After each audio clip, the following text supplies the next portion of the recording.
আসসালামু আলাইকুম। এখন শুনবেন সংবাদ শিরোনাম। প্রধানমন্ত্রী হিসেবে শপথ নিলেন তারেক রহমান। নবীন প্রবীণের সমন্বয়ে ৪৯ সদস্যের মন্ত্রিসভা। আছেন শরিক দলের ববি হাজ্জাজ সাকি। এমপি হিসেবে শপথ নিলেন বিএনপি, জামায়াত, এনসিপি সহ নির্বাচিত সংসদ সদস্যরা।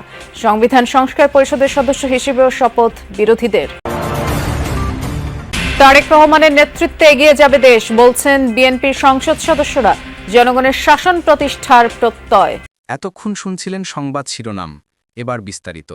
দেশের ১১তম প্রধানমন্ত্রী হিসেবে শপথ নিলেন বিএনপি চেয়ারম্যান তারেক রহমান। জাতীয় সংসদ ভবনের দক্ষিণ প্লাজায় রাষ্ট্রপতি মোহাম্মদ শাহাবুদ্দিন প্রধানমন্ত্রী হিসেবে তারেক রহমানকে শপথ বাক্য পাঠ করান। আর প্রধানমন্ত্রী হিসেবে শপথ বাক্য পাঠ করানোর পর তারেক রহমানকে গোপনীয়তার শপথ পাঠ করান রাষ্ট্রপতি। আর শপথের পর সেখানে স্বাক্ষর করেন প্রধানমন্ত্রী তারেক রহমান। এরপর ২৫ জন মন্ত্রীকে শপথ বাক্য পাঠ করান রাষ্ট্রপতি। শপথের পর স্বাক্ষরের মধ্য দিয়ে এই আনুষ্ঠানিকতা শেষ হয়। এরপরে ২৪ জন প্রতিমন্ত্রীকে শপথ বাক্য পাঠ করান রাষ্ট্রপতি এবং তাদের স্বাক্ষরের মধ্য দিয়ে নতুন সরকারের শপথের সকল আনুষ্ঠানিকতা শেষ হয়। রেওয়াজ অনুযায়ী জাতীয় সঙ্গীত ও কুরআন তিলাওয়াতের মাধ্যমেই শপথ অনুষ্ঠান শুরু হয়। পরিচালনা করেন মন্ত্রী পরিষদ সচিব নাসিমুল গনি। আর মন্ত্রিসভার শপথ অনুষ্ঠানে যোগ দিতে তারেক রহমানের সাথে যান তার স্ত্রী জুবাইদা রহমান, কন্যা জায়মা রহমান। অনুষ্ঠানে উপস্থিত ছিলেন প্রধান উপদেষ্টা ডক্টর মোহাম্মদ ইউনুস। এছাড়া দেশি বিদেশি অন্তত ১,০০০ অতিথি এই শপথ অনুষ্ঠানে অংশ নেন। আমি সশ্রদ্ধ চিত্তে তারেক রহমান সশস্ত্র চিত্রে শপথ করিতেছি যে আমি আইন অনুযায়ী সরকারের প্রধানমন্ত্রী পদের কর্তব্য বিশ্বস্ততার সহিত পালন করিব। আমি বাংলাদেশের প্রতি অকৃত্রিম বিশ্বাস ও আনুগত্য পোষণ করিব। আমি সংবিধানের রক্ষণ সমর্থন ও নিরাপত্তা বিধান করিব। আন্দোলন সংগ্রামের দীর্ঘদিনের সহযোদ্ধা ও মন্ত্রণালয় চালানোর মতো অভিজ্ঞদের উপরই আস্থা রাখলেন নয়া প্রধানমন্ত্রী তারেক রহমান। বিএনপি মহাসচিব মির্জা ফখরুল ইসলাম আলমগীর, স্থায়ী কমিটির সদস্য ডাক্তার এজেডএম জাহিদ হোসেন, সালাউদ্দিন আহমদের মতো দলের সিনিয়র নেতাদের নিয়েই মন্ত্রিসভা গঠন করলেন।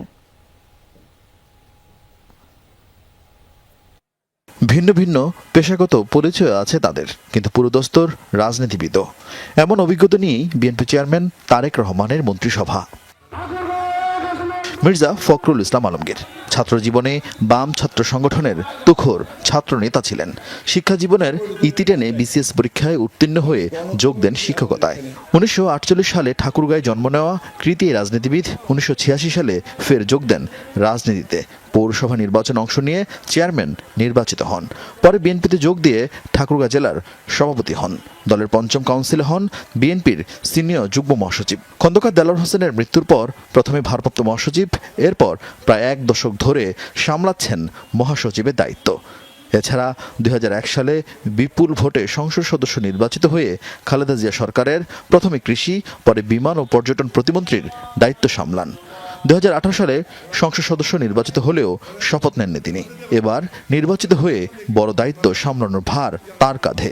যদি বিএনপি রাষ্ট্র পরিচালনার দায়িত্বপ্রাপ্ত হয়, ছাত্র নেতা থেকে আমলা, পরে রাজনীতিতে ফেরা আরেক নেতা স্থায়ী কমিটির সদস্য সালাউদ্দিন আহমদ। ঢাকা বিশ্ববিদ্যালয়ের ছাত্রদলের সাবেক এই নেতা আমলা হিসেবে ১৯৯১ সালে তৎকালীন প্রধানমন্ত্রী খালেদা জিয়ার এপিএস হিসেবে দায়িত্ব পালন করেন। ১৯৯৬ সালে সরকারি চাকরি ছেড়ে বিএনপিতে যোগ দিয়ে কক্সবাজার ১ আসন থেকে ষষ্ঠ, সপ্তম, অষ্টম জাতীয় সংসদ নির্বাচনে বিপুল ভোটে জয়লাভ করেন। ২০০১ সালে দায়িত্ব পান যোগাযোগ প্রতিমন্ত্রীর। বিএনপির যুগ্ম মহাসচিব থাকাকালে শেখ হাসিনা সরকার তাকে গুম করে রাখে।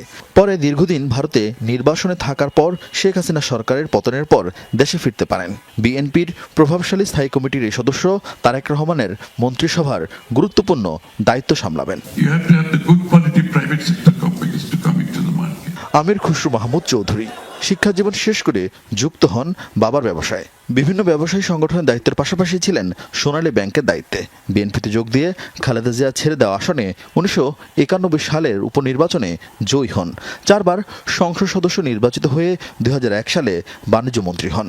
বিএনপির সংকট সংগ্রাম ও পলিসি প্রণয়নে সামনে থেকে নেতৃত্ব দেওয়া এই নেতা এবারও থাকছেন তারেক রহমানের সরকারের বড় দায়িত্বে। 1960 সালে জন্মগ্রহণকারী ডাক্তার AZM জাহিদ হোসেন 1979 সালে ছাত্র রাজনীতিতে সক্রিয় হন। পরে সরকারি চাকরি থেকে ইস্তফা দিয়ে সক্রিয় হন বিএনপিতে। দলের চিকিৎসকদের সংগঠন ড্যাবের মহাসচিবের দায়িত্ব সামলান 4 বার। বেশি আলোচনায় আসেন খালেদা জিয়ার চিকিৎসক হিসেবে। প্রথমবারের মতো সংসদ সদস্য নির্বাচিত হয়ে তাকে মন্ত্রণালয়েরও দায়িত্ব সামলাতে হবে। বিশ্লেষকদের মতে বিএনপি সরকারের মন্ত্রীদের সবচেয়ে বড় চ্যালেঞ্জ হয়ে দাঁড়াবে দক্ষতার সাথে দায়িত্ব সামলানো আর দুর্নীতির রাশ টেনে ধরা। অর্পিত দায়িত্ব পালনের অঙ্গীকার করে শপথ নিয়েছেন নবনির্বাচিত বিএনপি, জামায়াত, এনসিপি ও স্বতন্ত্র সংসদ সদস্যরা। তবে সংবিধান সংস্কার পরিষদের সদস্য হিসেবে বিএনপি ও তাদের মিত্রদল এবং বিদ্রোহী স্বতন্ত্র এমপিরা শপথ নেননি। অবশ্য দুটি শপথই নিয়েছেন জামায়াত নেতৃত্বাধীন 11 দলীয় জোটের নির্বাচিত সদস্যরা। জুলাই যোদ্ধাদের দল এনসিপি প্রথমে শপথ নিতে গড়িমসি করলেও পরে আবার আলাদাভাবে দুটি শপথই নেন তারা। নতুন নির্বাচিত এমপিরা জানান, সব দলের অংশগ্রহণে এবারের সংসদ হবে প্রাণবন্ত, জবাবদিহিতামূলক। নতুন বাংলাদেশের নতুন সংসদ শপথ নিতে নির্ধারিত সময়ের আগেই আসতে শুরু করেন ত্রয়োদশ জাতীয় সংসদের নবনির্বাচিত সংসদ সদস্যরা। শপথকক্ষে প্রধান নির্বাচন কমিশনার AMM নাসিরউদ্দিন প্রবেশের আগে বিএনপির সংসদ সদস্যদের উদ্দেশ্যে কথা বলেন কক্সবাজার 1 আসনের এমপি ও স্থায়ী কমিটির সদস্য সালাউদ্দিন আহমেদ। জানান, তারা নির্বাচিত হয়েছেন সংসদ সদস্য হিসেবে, সংবিধান সংস্কার পরিষদের সদস্য হিসেবে শপথ নেবেন না। নীল কালার যে ফর্মটা আছে, এটা সংবিধান সংস্কার পরিষদ সদস্যদের শপথ ফর্ম। আমরা কেউ সংবিধান সংস্কার পরিষদের সদস্য হিসেবে নির্বাচিত হইনি এবং সংবিধানে এটা এখনো ধারণ করা হয়নি। এর কিছুক্ষণ পরই বিএনপির নির্বাচিত সংসদ সদস্যদের শপথ পড়ান সিইসি। সংসদ সদস্য নির্বাচিত হইয়া অর্পিত দায়িত্ব যথাযথভাবে পালনে শপথ নেন তারা। আইন অনুযায়ী পরে স্বাক্ষর করেন নির্ধারিত ফর্মে।